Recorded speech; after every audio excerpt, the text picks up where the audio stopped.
Dear student, welcome back to the Math Factor, your ultimate math learning hub. Today, I am going to cover question number 6. So, before I get started, please make sure to subscribe my YouTube channel, which help me or which give me confidence to make video for you, and hit the notifications bell icon so you do not miss any updates from the math factor. So चलते हैं question number 6 को देखते हैं कैसे solve किया जाए. It is a given that, यह दिया हुआ है एक angle XYZ equal to 64 degree. ये दिया गया है क्वेश्चंस में. And XY is produce to the point P, यानी कि XYZ एंगल बना रहा है और XY जो लाइन होगा आप कहाँ तक प्रोड्यूस कर सकते हैं? P तक कर सकते हैं.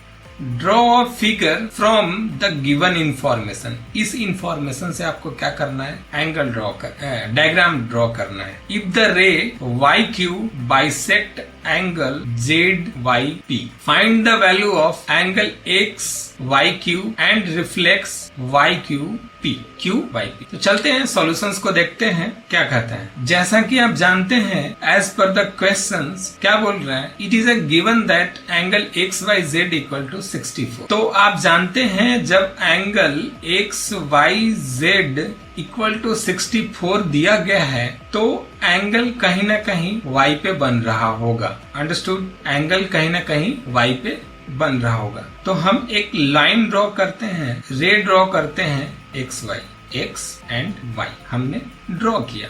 अंडरस्टूड? अभी X और Y हो गया तो आप जानते हैं कि 2 रे से ही एंगल बनता है. अगर मैं स्ट्रेट एंगल बनाता तो 90 डिग्री का बन जाता है. तो हमने यहाँ पे एंगल बना दिया 64 और इसे क्या बोल दिया कि ये Z है. राइट. अभी सेकंड टर्म क्या बोल रहा है कि XY is produce two point P.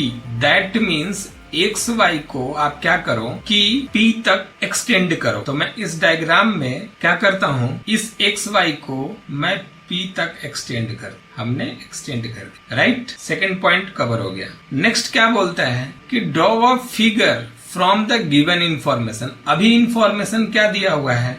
YQ bisects angle ZY, यही इंफॉर्मेशन दिया हुआ है. उसके बाद हमें क्या निकालना है? एंगल XYQ की वैल्यू निकालनी है. और उसके बाद किसकी वैल्यू निकालनी है? रिफ्लेक्स एंगल YQP की वैल्यू निकालनी है. अंडरस्टूड? यहाँ तक कोई दिक्कत है?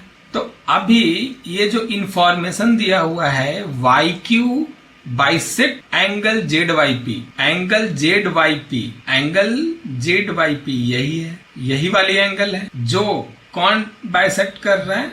YQ. तो Y तो मेरे पास है ऑलरेडी, हमने Q कर दिया. तो when YQ bisects angle ZYP, then we can say that angle ZYP equal to angle ZYQ plus angle YQP. Understood? यहाँ तक तो हम कर सकते. कब? जब YQ बाइसेक्ट कर रहा है angle ZY. Now when XP is a straight line, XP is straight line. जब XP स्ट्रेट लाइन है तो हम क्या बोल सकते हैं कि ये पूरी एंगल 180 डिग्री बन रहा होगा. राइट. जब XP स्ट्रेट लाइन है. राइट. जब XP स्ट्रेट लाइन है तो क्या मैं लिख सकता हूँ?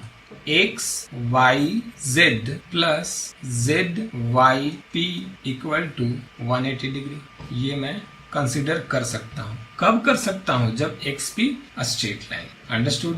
इसको मैं इक्वेशन फर्स्ट मान. अभी मैं इस इक्वेशंस को सॉल्व कर रहा हूँ और गिवन क्या है? गिवन है angle XYZ equal to 64 degree. यहाँ तक तो दिया हो. आप XYZ की वैल्यू आप यहाँ पे डाल दीजिए तो क्या हो जाएगा देखिएगा. 64 degree plus angle ZYP equal to 180 degree. तो angle ZYP equal to 180 degree minus 64. Angle ZYP equal to कितना हो जाएगा? 116 डिग्री आई थी. नाउ अब देखते हैं कंडीशंस. अभी हमने जब वो लाइन था, अभी हम देखते हैं Y Q bisect angle Z Y. अभी इस कंडीशन से दोबारा चलते हैं। इस कंडीशन से मैंने देखा था, तो जब वाई क्यू बाइसेक्ट किया किसको, जब वाई क्यू बाइसेक्ट किया एंगल जेड वाई पी को, तो हमने देखा था angle Z Y P equal to Z Y Q plus. अभी मैं दोबारा इसी से चलता हूँ, मैं इस क्वेश्चन को दोबारा लिखता हूँ। तो जब कब किया था ये, जब Y Q bisect angle Z Y P, यही जेड वाई पी को किया था। जब ये बाइसेक्ट किया था तो क्या मैं क्या लिख सकता हूँ, यानी कि डायग्राम मेरा ऐसा था, ये था वाई पी और ये क्यू और ये मेरा था जेड, ये डायग्राम था। अभी जब ये बाइसेक्ट किया तो आप जानते हैं कि ये एंगल और ये पार्ट का एंगल क्या हो जाता है, सेम हो जाता है। तो angle Z Y Q equal to angle Y Q, sorry यहाँ पे वाई क्यू पी, यहाँ पे क्या हो जाएगा Z Y Q equal to Q Y P, यही हो जाएगा और ये इक्वल होगा, राइट। और हमने एक और कंडीशन से देखा था कि angle Z Y P equal to दोनों का सम हमने कर दिया था, यानी कि जो पूरा एंगल होगा जेड वाई पी के इक्वल होगा। जब ये दोनों बराबर है, ये दोनों इक्वल है, तो किसी एक की वैल्यू मैं यहाँ लिख सकता हूँ, यानी कि वाई क्यू पी रख सकता हूँ मैं, यानी कि ये वाई क्यू पी आ जाए। और जेड वाई क्यू भी रख सकते हैं, और आप ये रख दो, और क्या रख सकते हैं, angle Z Y Q plus Q Y P के जगह पर एंगल जेड वाई क्यू रख दो। तो दैट मीन्स एंगल कोई भी रख सकते हैं, ये भी रख सकते हैं और वो भी रख सकते हैं। तो angle Z Y P equal to क्या हो जाएगा, twice of Z Y Q, यही राइट। अभी आपने जेड वाई क्यू की वैल्यू कितना निकाला है, जेड वाई क्यू की वैल्यू, जेड वाई पी की वैल्यू देखिए कितना है, जेड वाई पी की वैल्यू कितना है 106 डिग्री। तो जेड वाई पी के जगह पर मैं लिख सकता हूँ 116 degree 2 into Z Y Q. तो एंगल जेड वाई क्यू बराबर क्या हो सकता है बताइए, Z Y Q equal to 160 degree divided by 2, that means 58 degree लिख सकते हैं क्या। तो अपने पास जेड वाई क्यू की वैल्यू क्या आ गया 58 degree, and angle Z Y P की वैल्यू क्या आ गया है 160 डिग्री। ये दोनों हमने निकाली, राइट। तो अभी अब हमें क्या निकालना है, angle X Y Q, angle X Y Q हमें निकालना है।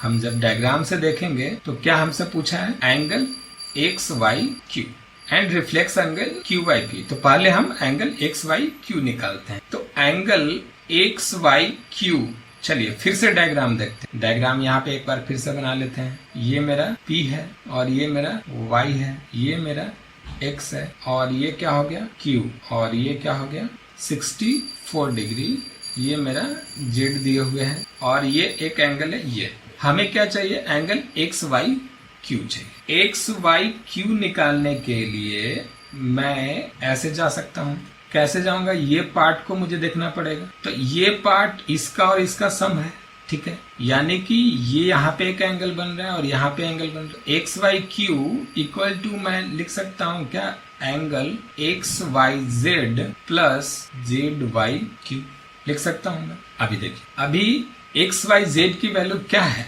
एक्स वाई जेड की वैल्यू गिवन है। क्या गिवन है, एक्स वाई जेड की वैल्यू क्वेश्चन में दिया हुआ है 64 डिग्री, ठीक है। तो एक्स वाई जेड की वैल्यू क्या हो गया 64 डिग्री, अंडरस्टूड। हमने एक्स वाई जेड की वैल्यू लिख दिया 64 डिग्री, प्लस हमारा क्या हो जाएगा जेड वाई क्यू, ये क्या हो जाएगा 58 डिग्री। ये हो गया एंगल एक्स वाई क्यू की वैल्यू क्या हो गई, एक्स वाई क्यू की वैल्यू क्या हो गई 8 और 4 12, ये I think 122 degree X Y Q की वैल्यू, अंडरस्टूड। यहाँ तक कोई दिक्कत है? तो अभी हम लोग देखते हैं रिफ्लेक्स एंगल की वैल्यू। अभी हमें क्या निकालना है नेक्स्ट, अभी हमें निकालना है नाउ किसकी, reflex angle Q by P की, रिफ्लेक्स एंगल क्यू वाई, यही निकालना है। फिर से डायग्राम देखिए, डायग्राम क्या है बनाते हैं, यहाँ पे बनाते हैं डायग्राम। क्या हो जाएगा, ये हमारा P है और ये हमारा क्या है, ये हमारा क्या है x, ये क्या है y x, ये मेरा क्या है और ये क्या था z था। ये एंगल 64 दिया हुआ है। अभी ये एंगल हमने निकाल लिया और ये एंगल निकाल लिया एक्स वाई क्यू। तो now reflex angle Y Q P देखते हैं कि कैसे निकलेगा। Now reflex angle Y Q P, ध्यान से देखिएगा वाई क्यू पी किधर है, Y Q P reflex angle, ये पार्ट रिफ्लेक्स एंगल है राइट। तो आप क्या जानते हैं रिफ्लेक्स एंगल, ये तो पार्ट 122 डिग्री दे दिया, ये पार्ट 122 डिग्री गिवन है, हमने निकाल लिया। लेकिन अभी ये पूरा क्या होगा, ये 122 डिग्री YQP में आ गया, बट हमें रिफ्लेक्स चाहिए तो रिफ्लेक्स ज्यादा होगा। रिफ्लेक्स एंगल क्या बोलता है कि बिटवीन 180 डिग्री से 360 डिग्री राइट। तो 122 डिग्री तो ये तो पार्ट है किसका, YQP का, बट हमें रिफ्लेक्स एंगल निकालना है जो कि मोर होगा। तो that means 180 degree plus angle XYQ, यानी कि इसमें हमें 180 डिग्री और भी ऐड करना पड़ेगा, तभी तो जाके इसका रिफ्लेक्स एंगल निकलेगा। तो क्या हो जाएगा, ये 180 डिग्री प्लस कितना 122 डिग्री, तो दैट मीन्स ये कितना आ गया 30। तो हमने देख लिया इस क्वेश्चन को कि reflex angle Q by P की वैल्यू कितनी आ गई 302 डिग्री। तो ये reflex angle Q by P की value. Thanks for watching, see you in the next video.